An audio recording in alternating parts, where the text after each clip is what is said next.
Assalamualaikum, selamat sejahtera. Okey, continue example 4, bab 1. This is the question, you can read by yourself. Example 4, page 14. Okey, look at the solution.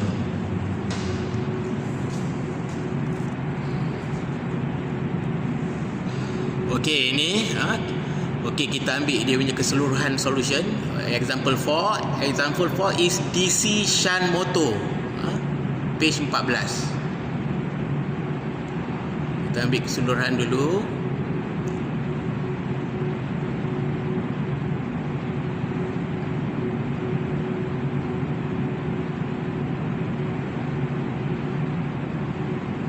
Okey,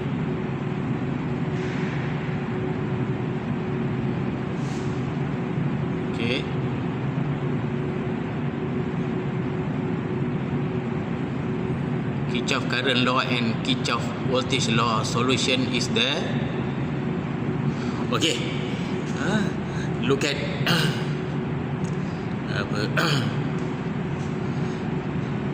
okay, information given from the question, VT, RA, RF, iron loss P mu, motor, power of motor, kan, output power we have to find, IL, NR. NR is the rotor speed, R2 stand for rotor.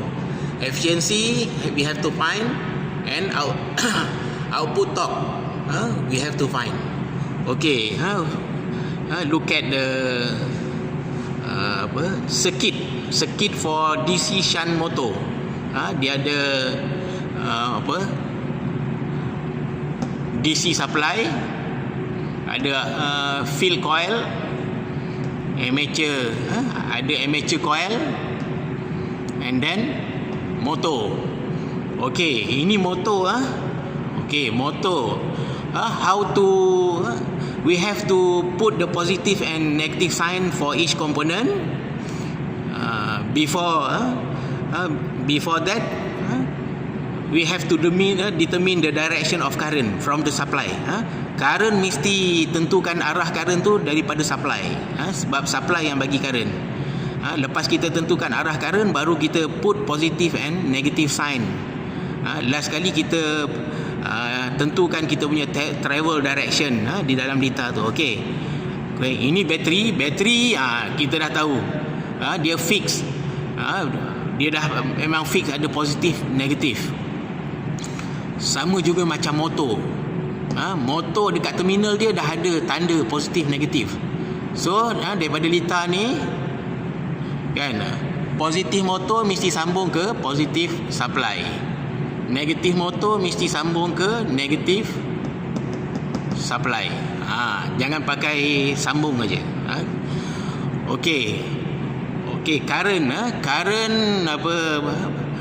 bateri keluarkan current. Okey, current akan bergerak daripada positif terminal balik ke negatif terminal. Okey, current keluar daripada bateri adalah supply current ataupun total current. Tapi dalam ni kita letak IT. IT sama dengan IL is given 19.5 ampere. Lepas tu dia bergerak sini sampai dekat node A. Okey, dia pecah dua. Satu masuk RF, satu pergi ke RA dan motor. Yang masuk RF kita panggil dia IF, kan. Yang masuk RA, kan, kita panggil dia IA. Yang masuk motor kita panggil dia IM. Okey, bila kita dah tentukan arah arus, baru kita boleh letak positif negatif sign dekat komponen yang tidak ada tanda positif negatif. Okey, dekat sini IF ni dia masuk, macam saya cakap tadi, bila current masuk komponen aja dia mesti tanda positif, keluar negatif. Kalau RA, kan, sini RA, current datang daripada atas ni, kan, masuk RA, yang atas ni tanda positif, masuk RA positif, keluar negatif. Adapun yang motor ni terminal dia memang dah fix. Kalau kita tengok motor semua, DC motor dia ada positif negatif. Yang positif mesti sambung ke laluan positif supply, yang negatif laluan negatif supply. Okey. Lepas tu Dah tanda positif negatif, okey, kita pilih travel. Yang ini saya pilih travel sama dengan arah arus, tak kisah awak nak buat lawan arus pun sama. Lawan arus.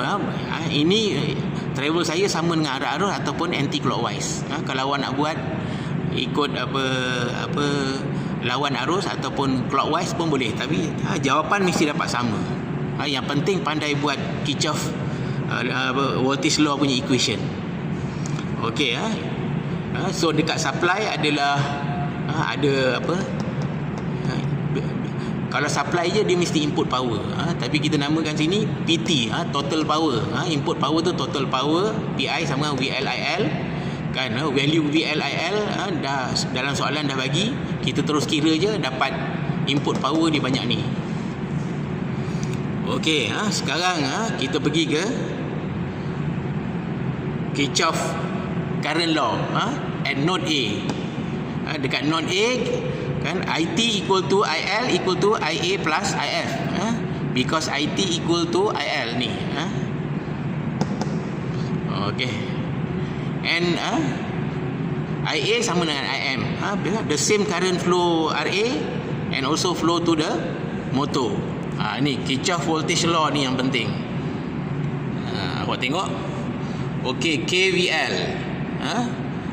Daripada mana kita nak start? Kalau kita tengok, kita ambil ni KVL sama dengan VT tolak IARA tolak EM equal to 0. Macam mana kita dapat? Okey, kita tengok ni. Okey, kita start travel. Biasanya kita start travel daripada supply. Kan? Okey, kita travel naik ke atas. Perjalanan daripada negatif ke positif rise.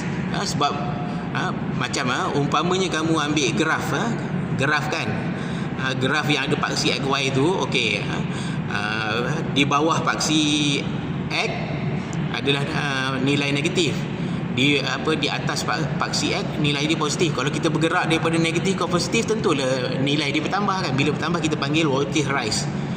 From negative to positif, maknanya dia menaik. So that's why bila from negative to positive, maknanya voltage rise. Kita maknanya positif VT. Lepas tu kita menuju ke RA. Kan again kita nampak tanda positif ke negatif. Kalau daripada graf kita tengok positif menuju negatif, tentu nilai dia susut kan. Okey, kalau susut maknanya voltage drop. So bila voltage drop, tanda dia negatif. Negatif IARA. Lepas tu kita travel lagi seterusnya ke motor. Kita nampak tanda dia positif menuju negatif. Bila positif menuju negatif, maknanya nilai dia susut. Kan? Bila maknanya daripada nilai positif dia menyusut ke nilai negatif. Maknanya berlaku voltage drop. So kita tulis dia negatif EM. Lepas tu kita travel lagi, dah tak ada lalu kemudian balik ke supply equal to 0. So that's why lah equation dia. Kita travel start daripada supply VT menuju RA tadi, tapi kita jumpa positif sign, positif menuju negatif, dia drop. That's why dia bila drop dia negatif IARA. Dan kita menuju motor tadi, kita jumpa tanda positif dulu, lepas tu menuju negatif, positif pergi negatif, dia menyusut ataupun drop. That's why negatif EM. Lepas tu kita travel lagi, dah tak ada dah, balik ke supply equal to 0. That's how we get. And then kita, yang penting dalam equation ni, sebab di motor kita nak cari EM. Kalau tadi generator, example 3 generator, kita kena cari EG. Bila kita dah dapat equation yang kita perform daripada KVL ni, okey, kita dapatlah EM equal to VT tolak IARA. Kan? And then kalau kita tengok sikit, ini RF dengan bateri in parallel. So VT sama dengan IF RF ataupun VF. So that's why kita dapat equation ni, VF equal to VT equal to IFRF. Sebab IFRF dapat VF. Then kita dapat IF. IF equal to VT over RF. kan, because VT sama dengan VF, dapat 105. Okey, masuk value using calculator, kan, dapat 1 ampere. Once kita dapat value IF, ni 1 ampere, okey, kita boleh cari IA. So IA is given by IL tolak IF daripada equation kita yang dekat atas, kan. Kita plug in value, okey, kita dapat IA. Bila dah dapat IA, barulah kita boleh cari EM. Baru kita boleh cari EM. EM daripada equation yang kita dapat daripada Kirchhoff-Voltage law tadi, EM kan equal to VT tolak IA RA, semua. Lepas tu kita plug in saja value yang kita dah dapat tadi. So final answer kita dapat 140.8 volt. Bila dah dapat EM, barulah boleh cari yang lain-lain tu. Barulah kita boleh cari output power, efficiency dan juga torque. Okey, 11 minit. Okey, kita stop untuk part 1 example 4 ni.